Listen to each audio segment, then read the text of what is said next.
Good afternoon and welcome to the Audit and Risk Committee of 24th of June 2024. My name's Councillor Illingworth. On my left I've got Councillor Chan, and we've also got Miss Malloy as clerk, and we have Miss Simpson and Mrs. Clark and Mr. Walker as well. First item on the agenda is declaration of interest.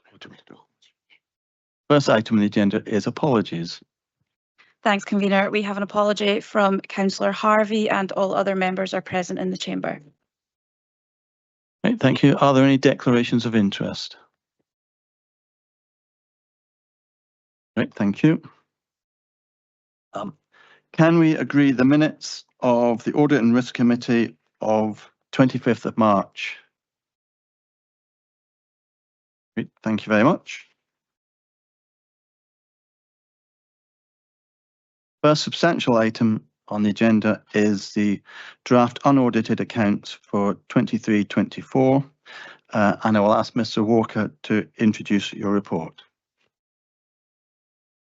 So good afternoon. Thank you, Convener. The unaudited accounts require to be considered by a committee of the Council whose remit includes audit or governance by no later than the 31st of August. Consideration of these accounts before you today meets this requirement. The annual governance statement, which is set out on page 31 of your agenda pack, was previously considered and approved by the Scrutiny and Performance Committee on the 12th of June. Following approval of these unaudited accounts, they will be signed and submitted to the Council's external auditors, Audit Scotland. As set out in section 7 of the covering report, the unaudited accounts will be made available for public inspection between the 28th of June and the 18th of July inclusive, with the audit of the accounts expected to take place between July and October. The Council has already been advised that the external audit report is not expected to be available by the 30th September. On this basis, it is anticipated that Audit Scotland's report, together with the unsigned audited accounts for 23-24, will be considered by the committee at its meeting on the 2nd of December. The unaudited accounts comprise the financial statements together with accompanying notes. The comprehensive income and expenditure statement on page 40 of the pack shows the accounting cost in year of providing services in accordance with generally accepted accounting practice.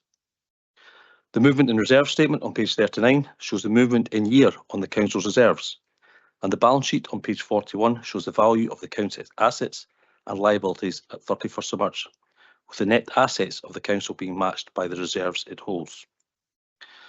The Council is required by statute to maintain separate accounting arrangements for its income and expenditure on social housing. Reference is therefore made throughout the document to the housing revenue account for social housing expenditure and the general fund for all other non-housing expenditure. The financial performance of the Council in 23-24 is summarised in the management commentary on page 23 of the pack. There are significant differences between how the Council is required to account for its finances under proper accounting practice and the basis on which it sets its budget and monitors income and expenditure throughout the year. The comprehensive income and expenditure statement shows an accounting deficit on the provision of services in 23-24 of approximately £61 million. However, this figure includes accounting adjustments for depreciation, for pension liabilities, and other items which do not impact upon the cash-backed reserves of the Council. The table on page 22 of the agenda pack shows a comparison at a service level between the monitoring position reported to the Finance and Resources Committee in April and the outturn position reflected within the unaudited accounts. In summary, per the unaudited accounts, the Council's financial position in 23-24 was £19.078 million better than forecast. This was largely due to the receipt of an additional £11.1 million of revenue grant funding, a net increase in other earmarked reserves of £4.2 million, and further positive movements in several expenditure and income of £3.8 million. Pages 22 to 23 of the management commentary set out in more detail service under and overspends and additional income. Common across all services were underspends on staffing costs due to staff turnover and vacancies, sometimes referred to as staff slippage, together with savings in operational costs, the receipt of additional grant funding and additional income. There were, however, also overspends against budget in relation to a response to severe weather events. Where Scottish Government and other funding was received late in the financial year, this has been carried forward as part of the Council's earmarked reserves to meet expenditure in current and future years. In respect of income from council tax, figures published by the Scottish Government last week confirmed that Perth and Kinross Council had the third highest council tax collection level in Scotland in 23-24 at 97.5%. As at the 31st of March 2024, General Fund reserves totalled £83.793 million and housing revenue account balances totalled £2.26 million. Of the £83.793 million of General Fund reserves, approximately £65 million is earmarked for specific purposes in accordance with legislation and council policy, and these are set out in Note 7 on page 60 of your pack. Subject to audit, the Council's unearmarked non-housing reserves are therefore £18.71 million at the end of last financial year, equivalent to 4% of the 24-25 net revenue budget. This is an improvement of £1.852 million on the projection included within the report to the F&R Committee in April. The Council has a long-standing policy of retaining uncommitted reserves in the range of 2 to 4% of the net revenue budget. While the unaudited position for last year is at the top of this range, members will be aware of the significant financial challenges and risks facing the Council, both in the current and coming years, particularly given the prevailing levels of inflation, and retaining uncommitted reserves at 4% supports the Council's financial resilience. Following the decision of the Finance and Resources Committee in April, we were also able to apply £379,000 to the earmarked reserve for transformation and workforce management to ensure that the level of unearmarked reserves was maintained at 4%. Total gross expenditure on capital in 23-24 was £167.69 million, comprising of 23.1 on the housing revenue account and 144.58 on the general fund. Gross expenditure on capital projects and programmes in 23-24 was almost £42 million more than the previous year, reflecting the significant expenditure on assets and infrastructure. The General Fund programme included £47 million of expenditure on school upgrade projects, including Perth High School and Riverside Primary School, £73 million on roads, transport and infrastructure projects, notably Destiny Bridge, and £24 million on other capital expenditure, including Perth Museum and investment in digital technology. Expenditure on the Housing Investment Programme included £10.1 million on increasing and improving the Council's housing stock through new builds and the buyback scheme, and over £8 million on improvements to existing properties. The balance sheet on page 41 of the agenda pack shows the resources of the Council and how these are financed, reflecting the Council's overall financial position at that time. Subject to audit, the Council's net assets in the balance sheet have reduced by £37 million to approximately £830 million as at 31st of March 2024. The most significant movements in the Council's balance sheet are set out within the management commentary on page 24. The unaudited financial statements include the group accounts, which incorporate the Council's interests in Culture Perth and Kinross, Live Active Leisure, Perth Theatre and Concert Hall, Tayside Contracts, Tayside Valuation Joint Board, and Perth and Kinross Integration Joint Board. There are also statements on the Council's charitable trusts and common good funds. I would conclude by offering my thanks to colleagues across the Council for their support in the preparation of the unaudited accounts. In particular, I would like to thank my colleagues in Finance, who were so ably led by Alison O'Brien. Colleagues and I are happy to take questions, Convener. Thank you. Do members have any questions? If you just raise your hand up.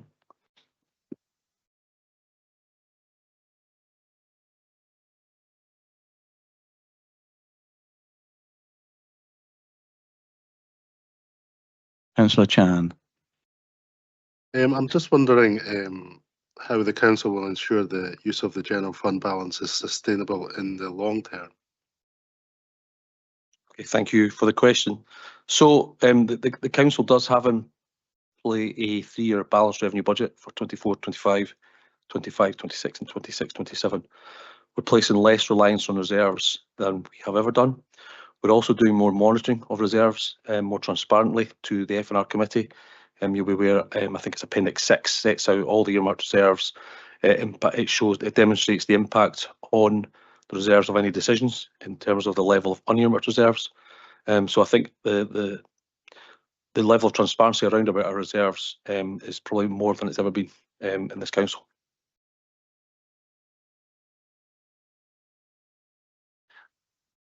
Councillor Barrett.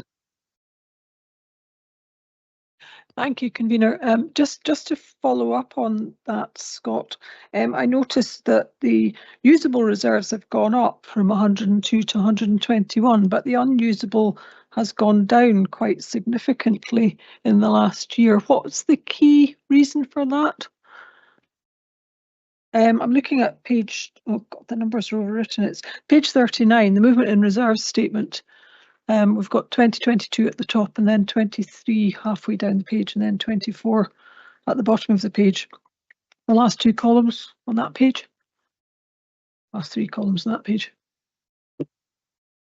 So I'm probably going to take you to the first column actually of that page, because that's the general fund balance. That's the one that I guess we have most control about. The rest are sort of held for specific purposes. So you're right, we had £69.7 million last year, 31st March 2023. One of the major changes around that was the service concession scheme, which we chose to put in place for last financial year. That applied the £34.262 million. You'll see 3 or 4 lines up from the bottom. So that's why it's gone up so significantly between 31st of March 23 and 31st of March 2024.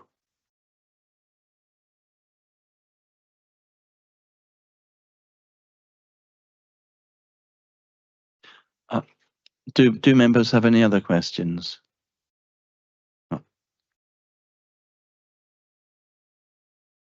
Do members have any comments to make? Councillor Barrett. Thank you, convener. I'd just like to add my thanks to Scott and to Alison and all the finance team and all the other teams across the whole council who've been responsible for the work in preparing the accounts and all the narrative in here. Thank you all.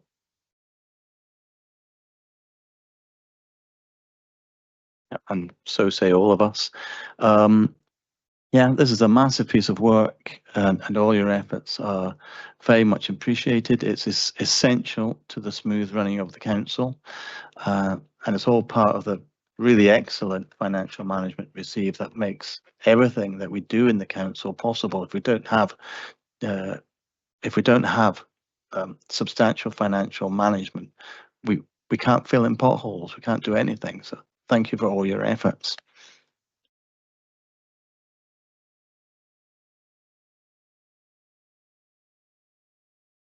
Okay.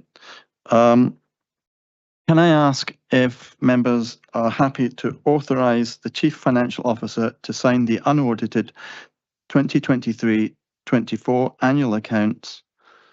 Is that agreed? Okay, thank you. And can we also note that it's anticipated that the unsigned audited accounts will be considered by the Audit and Risk Committee on the 2nd of December 2024? Thank you.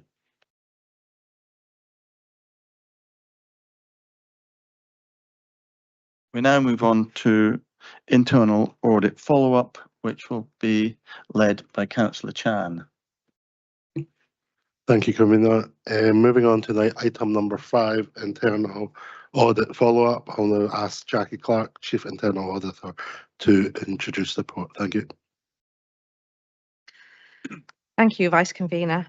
This is the routine report on following on the work that we do to follow up actions once they've been agreed as part of internal audit reports. 12 actions were due for completion by April of this year, 8 of which have been completed and therefore are not included within the appendix. But the remaining 4 are in the appendix with revised completion dates and an explanation as to the current status. I'm happy to take any questions on those items and on this report.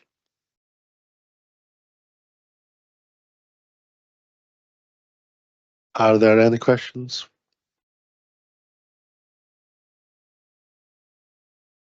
Councillor Owen. Thank you. The progress on the Mosaic internal audit, are there any issues that you're expecting there? Thank you for the question. Is that relating to the follow-up report rather than the update?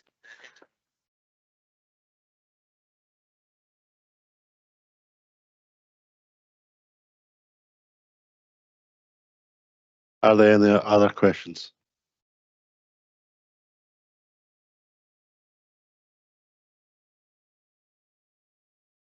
Are there any comments on the report?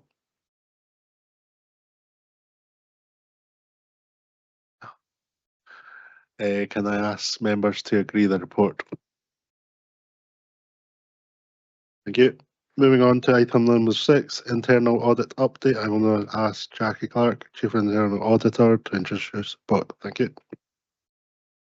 Thank you, Vice Convener. Work has continued on the internal audit plans for 2023-24 for the council and also for the integration joint board. We've also supported services to conclude the National Fraud Initiative exercise, and a report is included on the agenda for this meeting about that area. 5.3 notes the continuing work in relation to the Mosaic system, so perhaps I can address the question just now. Mosaic is the replacement for the social work system, which is a very important system for us to enable to achieve our objectives in this area. It's the current date for the system to be in full use is by the end of August. So any supporting work will continue up until that period and a little bit beyond. Section 5.4 highlights that since the last meeting of this committee, there has been some recruitment activity, and we have 2 new members of staff within the team, and that's taken into consideration when I'm looking at dates for completing the work that's ongoing, the majority of which is substantially completed by now. Thank you. Are there any questions on the report? Are there any comments on this report as well? Can I ask members to agree the report? Thank you.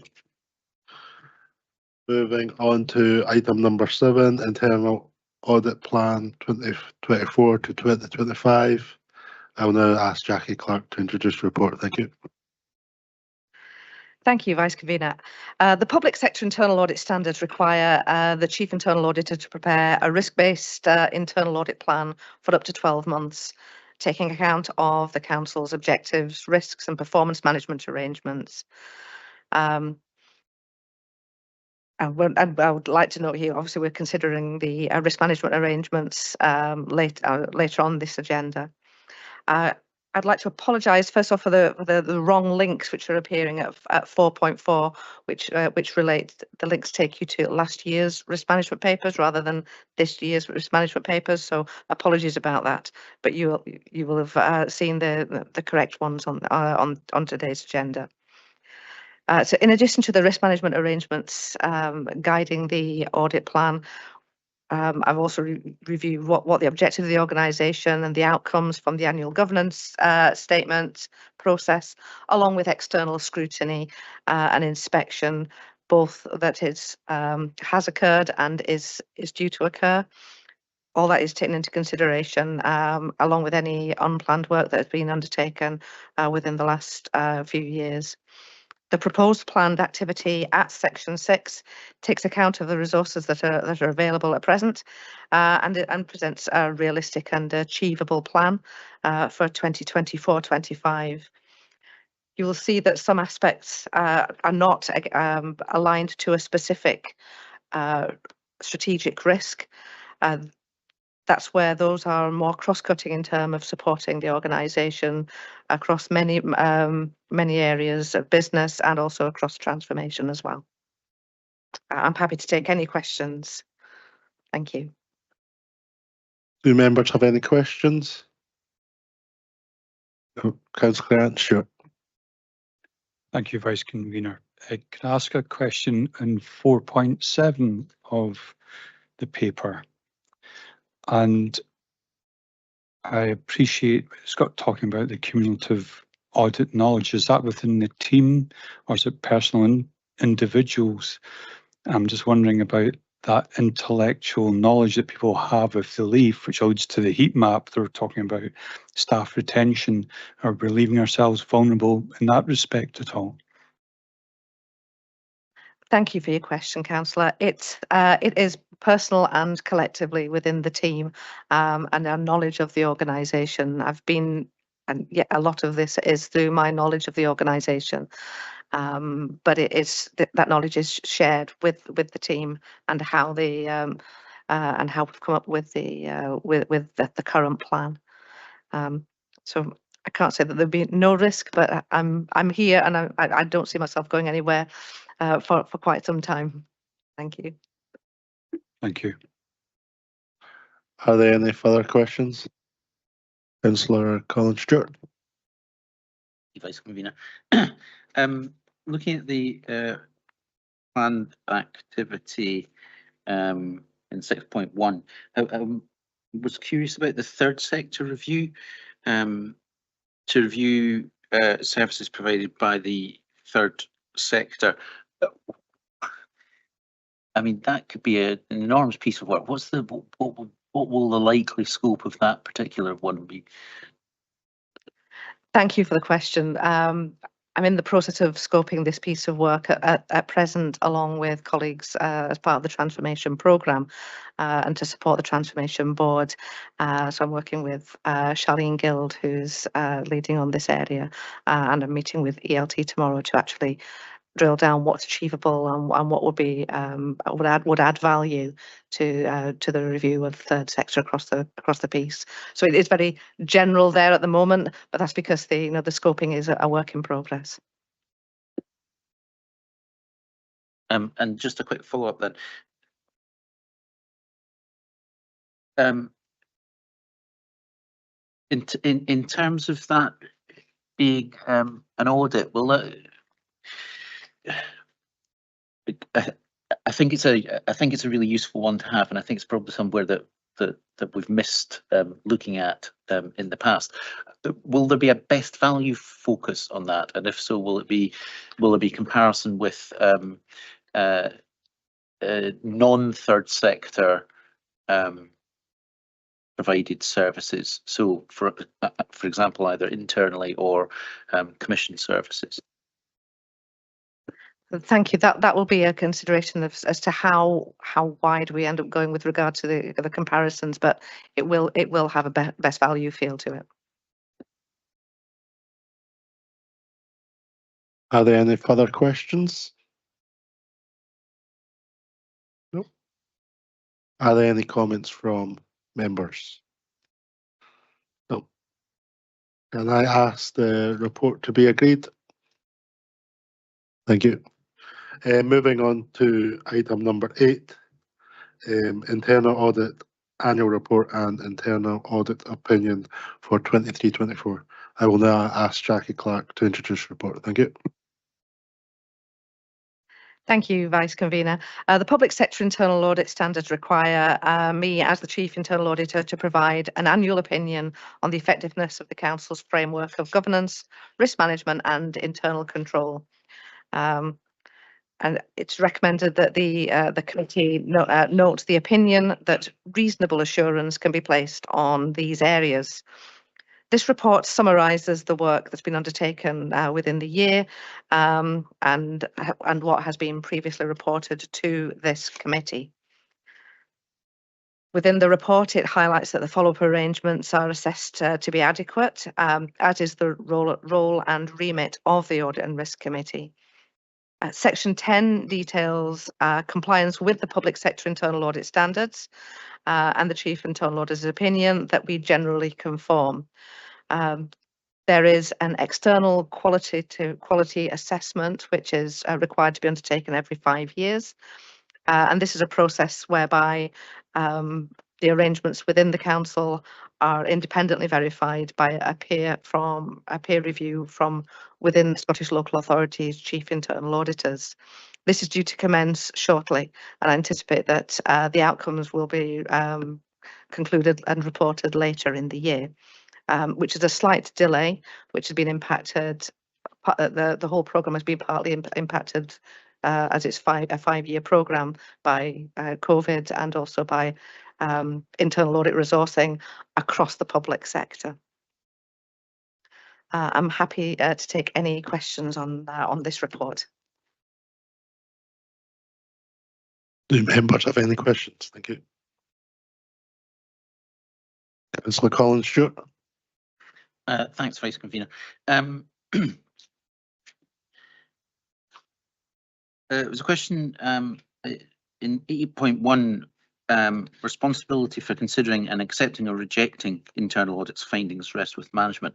I just wondered how often management reject internal audit's findings. Thank you. That is a good question. My experience is that when a finding is presented to managers and there is a disagreement, it's often because there's been a lack of understanding or there's been some evidence that hasn't been provided to us, which we will then take into consideration and ultimately agree what the final outcome of that is. There's always the possibility that we could be in a position where my opinion differs from that of management as to whether or not there are actions that could be taken. But I can't remember a time of late when that's happened, because usually it is that we've just not had there's something missing from our understanding or some evidence that's not been provided, which will change our opinion. Thank you. And is there a formal resolution mechanism should such an instance occur? If such an instance should occur, then it would appear in an internal audit report with as an action from internal audit, with the management is not going to take any action, and you would see it that way. Thank you. Question from Councillor Illingworth. Thank you, Vice Convener. What have been the biggest challenges for internal audit over the last 12 months? Thank you for the question. That of resourcing has been a big issue, and also the time that it has taken to conclude internal audit reports, which we're addressing and have addressed through the development of a protocol for 2024-25, which will be shared with all strategic leads at the start and service managers at the start of the audit, just to ensure that there's clarity on roles and responsibilities with regard to communicating throughout the audit, so that when a strategic lead then ultimately sees a final report, it doesn't come as a complete surprise that the outcomes are already known to the strategic lead. So those two areas, I would say, have been the most challenging for internal audit. Thank you. Do members have any further questions? Do members wish to comment on the report? Can I ask members to agree the report? Oh, yeah.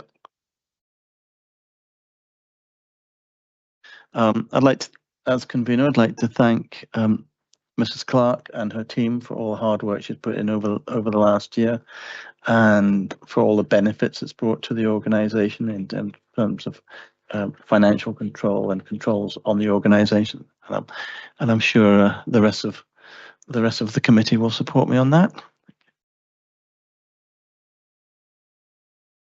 Can I ask members to agree the report? Thank you. I will now pass back to the convener to complete the remainder items of the meeting. Thank you. Thank you, Vice Convener. Now move on to item 9, which is the National Fraud Initiatives 2022 to 23 outcomes. And can I ask Mrs. Clark to present the report? Thank you, convener. This report highlights the outcomes from the National Fraud Initiative, which is an exercise which takes place every 2 years and aims to identify any instances of fraud or error within systems, and is a result of a very sophisticated data matching exercise. and it's recommended that the committee notes the outcomes from this report. As I was looking through today, I realised that there was a numbering error when we have more than one 4.1 within the sequence, so apologies for that. Section 5 details the outcomes for Perth and Kinross. As you can see from the report, over 13,000 matches of Perth and Kinross data were reported back to us for investigating, along with a risk rating as to how reliable the matches were. Matches tend to be around name, address, date of birth, national insurance number, bank accounts. There's a whole suite of information which is collected from many public sector organisations and then matched. But some matches are a lot more certain than others. If it's a national insurance number, then that is a unique number to an individual, whereas there may be more people within a postcode or an address. What I'd like to highlight from this is that no overpayments or duplicate payments were identified during this review. There's only one area where there have been any matches at all which have resulted in an outcome, and those are in connection with blue badges. There was one instance of a fraud and 4 instances where we were not aware that blue badge holders had passed away. What I would like to say is that we don't believe that there's been any financial detriment to the council as a result of these. However, the NFI apportion a nominal value to each blue badge, and that is what is recorded in there as our outcome. So although it is there, it's not an actual financial loss to the council. We're very fortunate in lots of respects that we have so few outcomes in Perth and Kinross, and what this exercise does provide for us, which is quite an intensive exercise, but it provides us with assurance that our systems and controls are operating satisfactorily, and that's the assurance that we can take from this process. I'm happy to take any other questions. Thank you. Do members have any questions? I have a question. Given the low number of outcomes that you described, I think there's two possible ways of interpreting that. One, that there isn't very much criminal activity going on, or others that the other interpretation is that people know how to get round these data matches. What are your thoughts on that? That's an interesting perspective. I think for this data matching exercise, it is very sophisticated, and it does draw on information from many organisations, not just from ourselves. I think what this does highlight is that we're stopping fraud and getting into the system predominantly. And as I said, that's the assurance that we can take from that, that our controls will detect and then stop these instances happening. A large number of the matches were in relation to business rates, which was I think over 8,000 matches are in relation to that area, and our colleagues in revenues and benefits have done a good job in ensuring that we've got the records up to date, correct, and that there's been no fraud identified in that area, which is very reassuring. Okay, thank you. Are there any other questions? Oh. Councillor Collins-Stewart. Thanks, convener.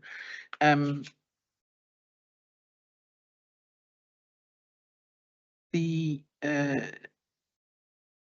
issue about the council being one of 2 local authorities which don't provide the electoral roll, is that 2 Scottish local authorities or 2 UK local authorities?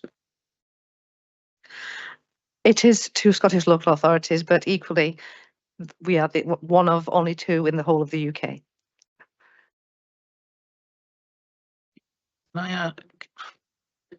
I'm sure we've had this discussion at a previous report on this subject.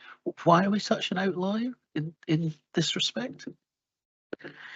Thank you for that. One of the area, this was highlighted as a potential area way back when NFI first started, and as facilitators of the NFI process within the council, internal audit sought advice from legal services as to whether or not we could share this data for this purpose. And at the time, we were given advice, as were a number of local authorities were given advice that no, it could not be shared for that purpose.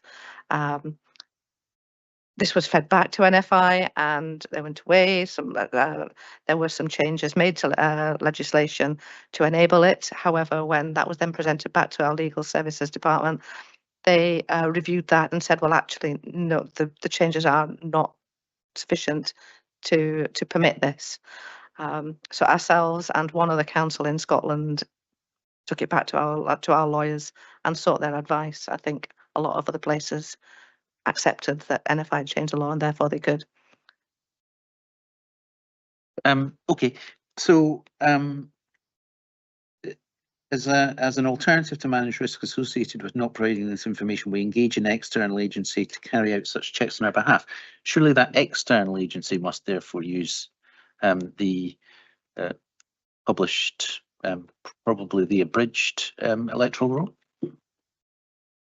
Thank you. They will use a lot more information than just what is available in the public sector. So they will also bring in the likes of mobile phone records, credit card details. So they'll be able to use a lot wider sources of information rather than just purely the electoral roll. But they wouldn't be able to use the full electoral roll. And does that external service come at a cost, which is presumably much greater than just if we provided if our legal advice was that we could provide the electoral roll to the National Fraud Initiative? You're correct, yes. And how much is that? I don't know off the top of my head, I'm afraid, but I can find out for you and I'll feed that one back.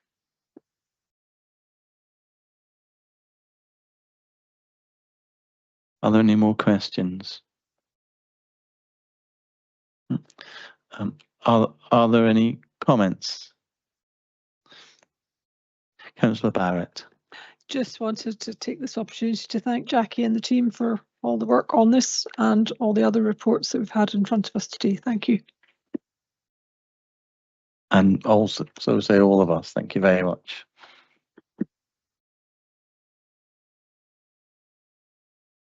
Are members happy to note the report? Thank you.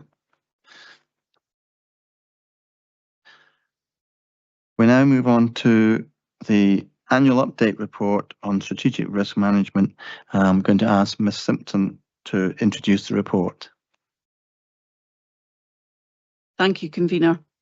Before you is the annual update report together with a heat map of the Council's strategic risk register, bearing in mind that that is a snapshot in terms of time when that was copied into the report. The purpose of the report is to provide the Audit Committee with assurance that the risk management framework that the Council has in place is effective and that our strategic risks are being identified, monitored and where possible mitigated, and that is set out in the heat map. You'll see the controls and measures that are in place. In terms of the Council's risk management framework, that gets looked at and reviewed as a whole as part of the annual governance statement, as it's one of our key systems of internal control. In terms of things that I would draw your attention to, you will see that the strategic risks and the scoring around that haven't really changed from last year, and that is as we would expect. There's a lot of the strategic risks are very, very high level, and in terms of the Council's element and ability to influence and control is relatively small. So a lot of these controls will be a lot of the measures will stay fairly static, irrespective of the types of controls and actions that we ourselves can put in as an organisation. In terms of how risks are scored, it's a two-tier process. So once the risk event has been identified as what potentially may cause the barrier to us achieving the objective, that's looked at on the basis of all of the possible triggers or causes of that risk event occurring. And we then score the likelihood of those triggers occurring. And then what we score is the impact or the effect that it would have if the risk event occurred. We then look at that scoring against, once we've put in all controls that we can think of or any improvement actions that we can think of that might help mitigate that control. And it's the inherent risk that we look at in terms of the risk profile. You will see from the heat map that is generated from the new PK forms, please ignore the little smiley faces and the risk appetite statements, because we've still got to do work around developing the risk appetite. That's a quite new area of work that we've been trying to get resource to do, but that will follow on from this and is a part of the planned work that we want to look at both with officers and with elected members in terms of risk appetite. There will be a series of ongoing workshops as well with the SLT to make sure that we've got risks properly covered and now appropriately actioned by new strategic leads who are in place, given that there's been quite a change in the leadership structure over the last year. We'll also be looking at areas whereby, from some of the work that's come through or for some inspections or from other priorities that are emerging, whether or not there are any gaps in that. So that will be looked at. But this, although it's an annual report that comes here, this is a live document, it's a fluid document. Risk is documented and managed as part of SMT and SLT management processes. And so therefore that's constantly under review. I would also advise, don't be surprised if there's some things on here you think, oh, that's a really important thing and there's not a risk there to reflect it. Some risks that are required to be managed by services. So there'll be certain service specific risks that will be dealt with and that will be reflected on their own risk registers. It's only if, in terms of the strategy, if we have a risk that either has such a corporate impact or reputational impact or financial impact or is particularly politically sensitive, then that would be on the strategic risk register. Similarly, if there was any risk that were it to happen, it would impact upon another service or we require another service to help us mitigate that risk, that would then go on the strategic risk register as well. So if you're looking there and going, but there's nothing there about schools and there's nothing there about, that's because they'll be on service risk registers. But if that becomes a strategic matter in terms of the escalation priority set out in the framework, it would then be reflected on the risk register going forward. But I'm happy to take any questions. Do members have any questions? Councillor Barrett's got two. Thank you, Convener. Looking at it on a risk base, looking at the ones with the highest probability and the highest impact. Strategic risk 08 on page 58 is regarding the council having sufficient financial resources to provide the services that our communities need. And the controls very dependent on the review of financial regulations.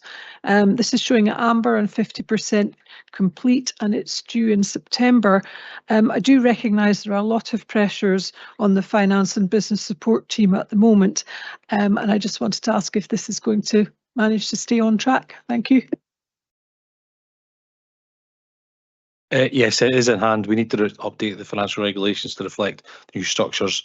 With finance being consolidated under myself, it took away some of the expertise within services, so we need to reflect that probably, but we are on track to deliver that and bring it back to either F&R or council in September/October. That's great. Thank you, Scott. And question 2 is similar on strategic risk 2, climate change on page 47. Again, it's showing amber regarding the review of roles and remits. Do we know when that's going to be complete?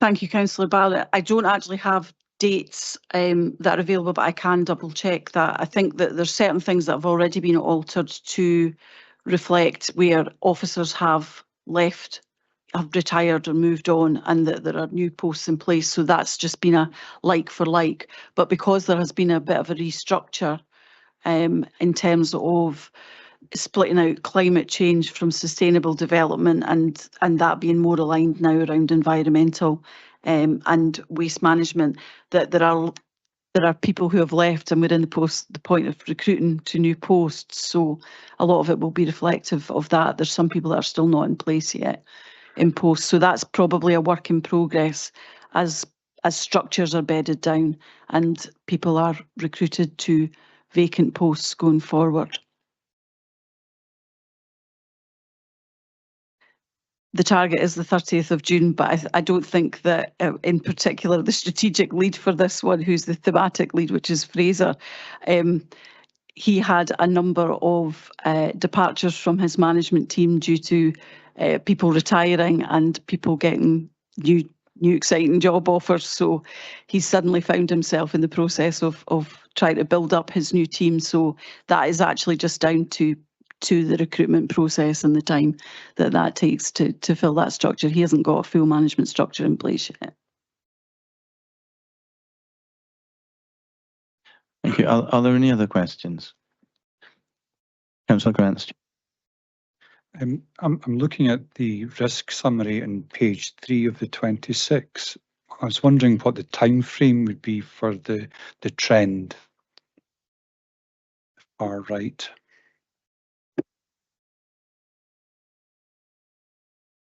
So for the purpose of this report, Councillor Stewart, we would be reviewing the trend for the annual basis to see if there's anything that's changed over the time. As I say, they are static, and we would probably be a bit surprised if they weren't predominantly static, just because of the nature of the risks involved. But we would capture that annually.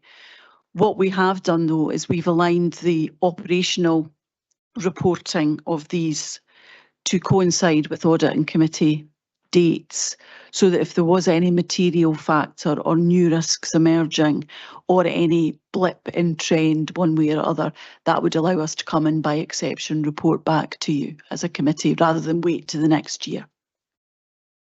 Thank you. I have a question. You talked about almost all the risk being relatively static from year to year. Where are the changes in the risks? I think that's the point. There aren't many changes in the risks. In terms of the likely impact of the risks should they occur, if they are quite high at a high level, then what you're doing is looking to put in place some actions that try to mitigate the probability of that happening, and that's probably where our energies are focused. But we have more influence over some of that than we do others. So, for example, if you think of climate change, just going back to Councillor Barrett's question about the risks around there, we can put in place as many plans, etc. But that's a social and behavioural and a global, a global challenge. So the degree to which actions that could be implemented by the council are directly able to influence that is possibly quite low. If you then look at other areas that we know would have a huge impact on the council, if, for example, cybersecurity, but that's where an awful lot of energy is put into making sure that our internal controls and our system controls and our technology and our education and behaviour. So there's a lot of work that we can do to try and mitigate that. However, despite all of that, it just takes one wrong click on a phishing email and we're vulnerable. So again, although we can put an awful lot of actions and controls around that, it's still very high in terms of the impact should it occur. But we've got a robust system, and that was reported back to the performance on the security, was reported to audit, to scrutiny and performance. and they're able to give a degree of assurance around that particular risk in terms of how the performance of the controls is operating around that.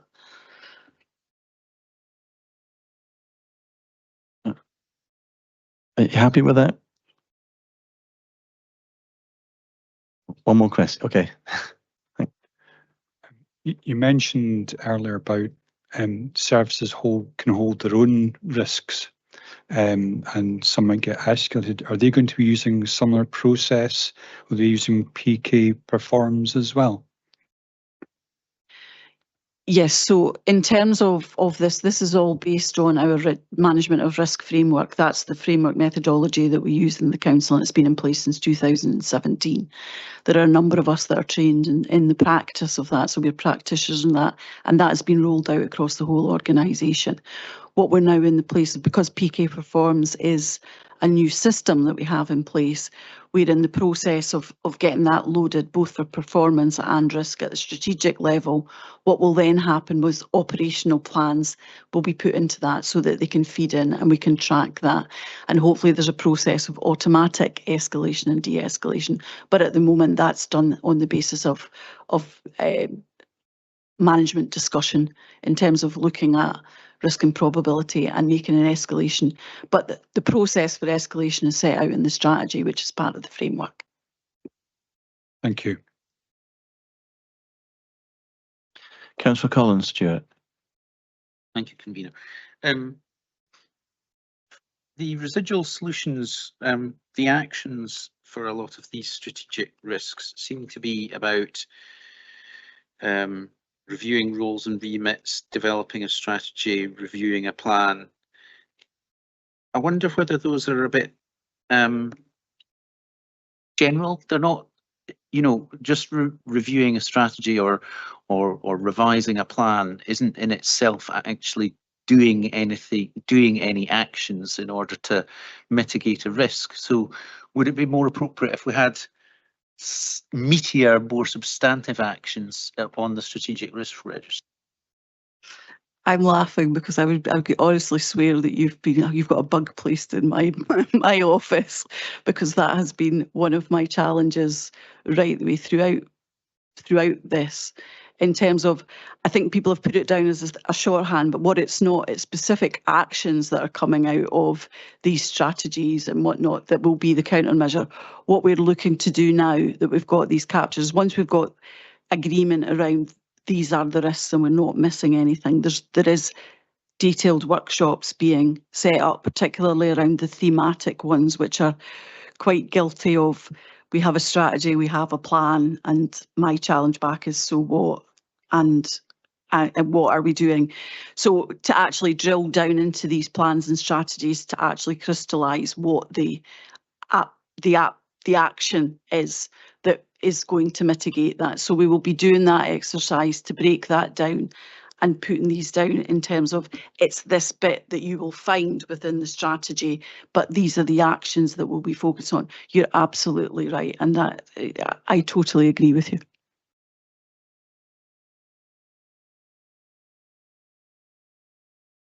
Members, are there any more questions? Right. Are there any comments? Well, I'd like to thank Ms. Simpson for all the hard work and all the team's work in producing the heat maps and the PK Performs and all the progress we've made, and how it adds structure to the way we try and look over the horizon to see what risks might be out there and how we can look to manage those risks. We can never get rid of risk, but we can manage risks appropriately. So thank you for all your efforts.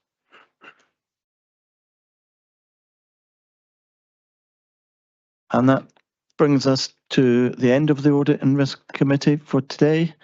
I'd like to thank everybody for the very useful and very useful questions and comments. And so thank you very much.